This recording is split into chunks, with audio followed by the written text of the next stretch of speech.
Hi guys, film फ्यूर में आपका स्वागत है। फाइनली मैंने देख लिया है यू आई द मूवी। एक पैन इंडिया कन्नड़ा फिल्म है और जिसके जो स्टार हैं वो खुद रियल स्टार उपेंद्र सर हैं। और फिल्म रिलीज होने से पहले मेरी उनसे मुलाकात भी हुई थी और अच्छा लगा उनसे मिलकर। तो अब मैं फाइनली इनकी फिल्म देख चुका हूँ।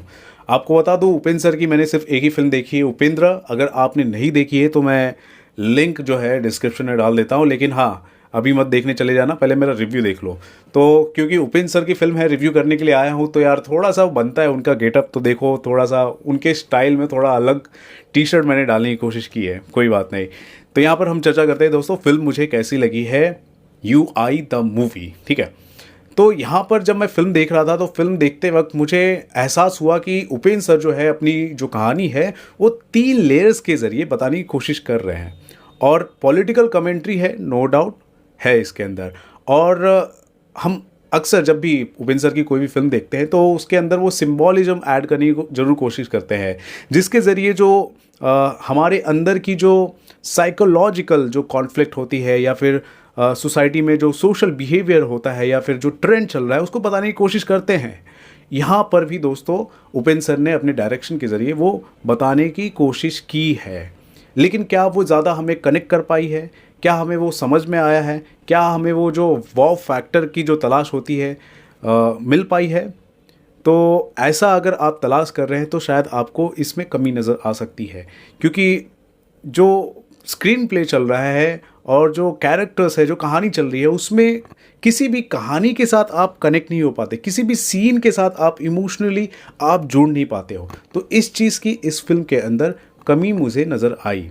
उसके अलावा जो विजुअल्स जो होते हैं कई कई ऐसे जगह पर जहाँ पर सीजीआई का इफ़ेक्ट किया गया है, उसे और भी थोड़ा बेहतर किया जा सकता था। और जब फिल्म आप देखते हो तो आपको कहीं ना कहीं कंफ्यूज भी कर देती है, ख़ास तौर पर जो हमारे हिंदी बेल्ट के, नॉर्दर्न बेल्ट के जो लोग हैं उनको थोड़ा कहीं ना कहीं कंफ्यूज कर सकता है। क्योंकि हाल ही में जिस हिसाब से पुष्पा लोगों ने देखा है और पुष्पा का जो स्क्रीन प्ले है, जो उसका कैरेक्टर है, हमें समझ में आता है, हम उसमें घुल जाते हैं, हम इंजॉय करते हैं। लेकिन यहाँ पर यू आई की बात की जाए तो इसका जो डायरेक्शन है एक हिसाब से अनकन्वेंशनल है, लोगों को ये डाइजेस्ट नहीं कर पाएगी। थोड़ा सा जैसा कि कहा जाता है ना कि उपेंद्र सर की अगर आप फिल्म देख रहे हो तो दिमाग लगाओ, तो यहाँ पर भी आपको दिमाग लगाना पड़ेगा।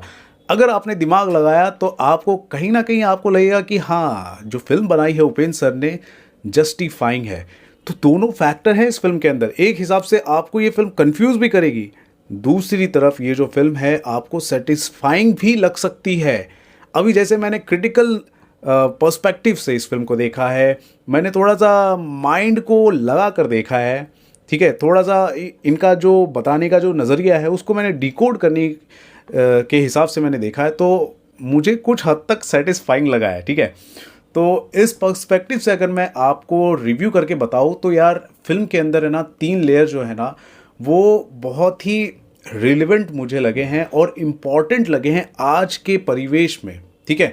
और साथ ही साथ इस फिल्म के अंदर जो फैन सर्विस होती है, जो म्यूज़िक हो गया, गाने हो गए, डांस हो गया, थोड़ा एक्शन हो गया, एक फिल्म में हम जो एक्सपेक्ट करते हैं वो है, ठीक है, वो इन्जॉयमेंट वाला फैक्टर है।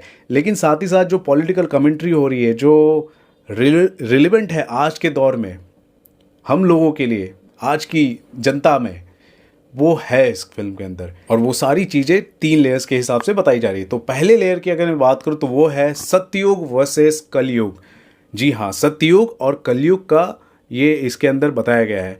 सत्ययुग की अगर मैं बात करूँ तो उसको रिप्रेजेंट करने के लिए कैरेक्टर है सत्या, और वहीं कलयुग की बात करूँ तो उसको रिप्रेजेंट करने के लिए कैरेक्टर है कल्कि। अब ये दोनों कौन है, कैसे हैं, आपको फिल्म देखना पड़ेगा, क्योंकि मैं बता दूंगा तो एक हिसाब से स्पॉइलर हो जाएगा। लेकिन मैं सत्या के पर्सपेक्टिव से आपको बताऊं तो सत्या एक सत्यवादी इंसान है, लोगों को सच की राह पर ले जाना चाहता है, आदर्शवादी है और अच्छी राह पर लोगों को देखना चाहता है। वहीं अगर कल्कि की बात करूं, कल्कि जो है एक हिसाब से अलग ही मेंटालिटी का है। आज की जो कलयुग की जो जनता है, जैसी जनता है लोग वैसे ही डिज़र्व करने चाहिए, वैसे ही होने चाहिए, उनके साथ वैसा ही बर्ताव होना चाहिए।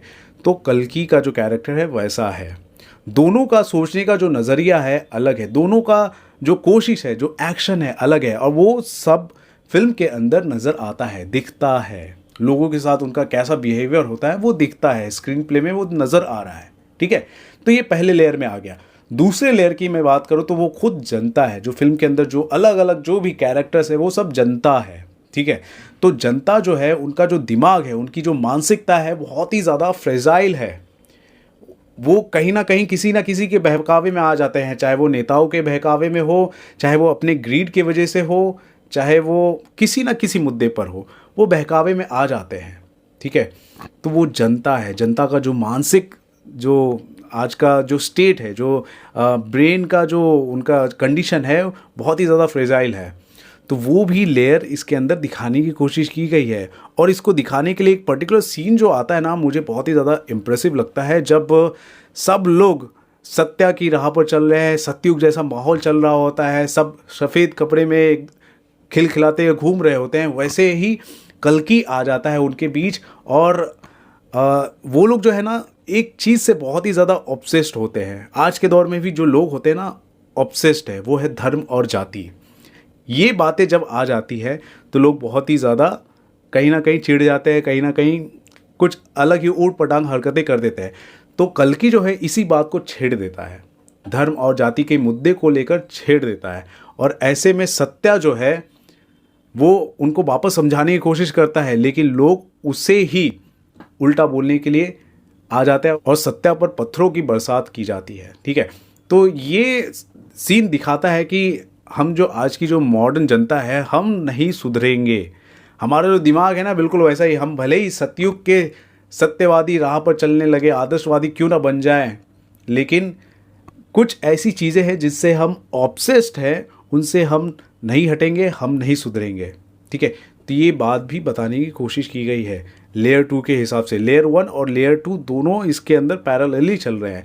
लेकिन अगर लेयर 3 की मैं बात करूं तो लेयर 3 कुछ अलग ही सेगमेंट के हिसाब से हमें बताने की कोशिश की गई है। हालांकि ये कहानी का ही पार्ट है, इस फिल्म का ही पार्ट है, लेकिन लेयर 3 की अगर मैं बात करूं तो वो है द एंड। और जो द एंड हो रहा है वो हो रहा है एक डायरेक्टर या फिर एक लेखक की पर्सपेक्टिव से, जो खुद उपेंद्र सर हैं, ठीक है। तो कहानी तो चल रही है सत्या और कल्कि का, कहानी जो चल रही है सतयुग और कलयुग के पर्सपेक्टिव को ध्यान में रखते हुए, लोगों के पर्सपेक्टिव जो उनकी मानसिकता है उसके हिसाब से। लेकिन लेयर 3 में जो बातें बताई जा रही है कहानी के हिसाब से, वो बताई ये जा रही है कि अब कहानी जो है वो लेखक या फिर जो क्रिएटर है या डायरेक्टर जो है उसके हाथ से निकल चुकी है। जो अब कहानी बन रही है उस पर लेखक का कंट्रोल नहीं है, डायरेक्टर का कंट्रोल अब नहीं रहा कहानी पर। अब कंट्रोल जो है कहानी पर उसी का होगा जो कंट्रोल करेगा रियल में दुनिया पर, जो कंट्रोल करेगा, ठीक है। तो इस फिल्म के हिसाब से जो बताया जा रहा है, जो हमने ट्रेलर भी देखा था, तो कंट्रोल कौन कर रहा है? खुद कल्कि कर रहा है। ये जो है ये कर रहा है कंट्रोल। और अगर ये कंट्रोल कर भी रहा है लोगों को, तो कंट्रोल क्यों कर पा रहा है? क्योंकि लोगों ने कंट्रोल करने दिया है, क्योंकि लोग वैसे हैं, वैसे ही कंट्रोल करने वाला भी वैसा ही है, ठीक है। तो जो जैसा कंट्रोल करेगा वैसा ही कहानी बनाएगा, ठीक है, वैसा ही किरदार होगा, ठीक है। तो कंट्रोल करने वाला कौन है? कल्कि। और कंट्रोल करने के लिए कौन दे रहा है? जनता। तो जनता क्या चाहती है? जनता ये चाहती है कि जैसा वो है वैसा ही कंट्रोल करने वाला हो, तो कंट्रोल करने वाला भी वैसा ही है। तो एक हिसाब से आपको थोड़ा कंफ्यूजिंग लग सकता है, लेकिन आप थोड़ा डीप स्टेट माइंड के हिसाब से आप जब देखोगे तो आपको पता चलेगा कि यार अच्छा, ऐसा बताने की कोशिश की जा रही है। एक कमेंट्री भी आती है डायरेक्टर और उसके कैरेक्टर के बीच में। तो उसका जो कैरेक्टर है कल्कि, वो ये कहता है कि ये तुम कैसी कहानी बना रहे हो? कहानी बनाओ, ऐसा बनाओ कि ब्लॉकबस्टर हो जाए। और ब्लॉकबस्टर होने के लिए थोड़ा सा उसमें वॉयलेंस डालो, थोड़ा सा न्यूडिटी डालो, थोड़ा ये करो, थोड़ा मसाला ऐड करो, तो तुम्हारी कहानी चलेगी। तो वो इनडायरेक्टली जो सीन है वो बताने की कोशिश करेगी जो आज की हमारी जो जनता है वो क्या पसंद कर रही है, क्या देख रही है। पहले होता था ना, रेवोल्यूशन जब भी आता था हमारे समाज में, तो जैसा रेवोल्यूशन करने वाला जो थिंकर होता था, जैसा सोचता था, उसको समाज जो है सही मानता था और उसके ज़रिए रेवोल्यूशन होता था। आज के दौर में रेवोल्यूशन ऐसे नहीं होगा। जो जनता जो चाह रही है, जो जनता का स्वभाव है, जो वो चाहती है, जो देखना चाहती है, जो कंज्यूम करना चाहती है, जो भी है, जैसा जनता चाहेगी ना वैसा ही उसका लीडर होगा, और जैसा उसका लीडर होगा वैसा समाज बदल जाएगा। तो ये सटल तरीके से लेकिन बहुत ही इंटेलिजेंट वे में बताने की कोशिश की जा रही है उपेंद्र सर के डायरेक्शन के ज़रिए, राइटिंग के ज़रिए बताने की कोशिश की जा रही है, जो मुझे अच्छा लगा, इम्प्रेसिव लगा, इंटेलिजेंट लगा, ठीक है। लेकिन जो कनेक्शन की जो मैंने बात बोला वो कनेक्शन नहीं था। तो एक हिसाब से उपेंद्र सर ये जनता को, हम सभी को, आज के मॉडर्न एज के जो लोग हैं वो बताने की कोशिश की कर रहे हैं कि जो यूनिवर्सल जो इंटेलिजेंस है लोगों का वो किस हिसाब से चल रहा है, वो क्या कंज्यूम कर रहे हैं, वो क्या चाहते हैं। वो ये पॉलिटिकल कमेंट्री है ये एक हिसाब से, या फिर सोशल कमेंट्री आप बोल सकते हो, ये उपेंद्र सर ने बोलने की कोशिश की है, ठीक है। और अगर ये एक्चुअली में ये बोल रहे हैं, ये तो मेरा एक हिसाब से एनालिसिस है, लेकिन एक्चुअली में उनकी ये सोच है तो ये बहुत ही बोल्ड उनकी मेंटालिटी है, बहुत ही अलग तरीके से वो सोचने की कोशिश कर रहे हैं और बताने की कोशिश कर रहे हैं। और इस हिसाब से अपनी बातों को बताना ये बड़ी बात होती है, बोल्डनेस इसको कहते हैं, और ये वही चीज़ है। तो दोस्तों ये मैंने आपको बता दिया कि किस हिसाब से उपेंद्र सर ने 3 लेयर के ज़रिए हमें अपनी कहानी को, अपनी फिल्म को बताने की कोशिश की है, ठीक है।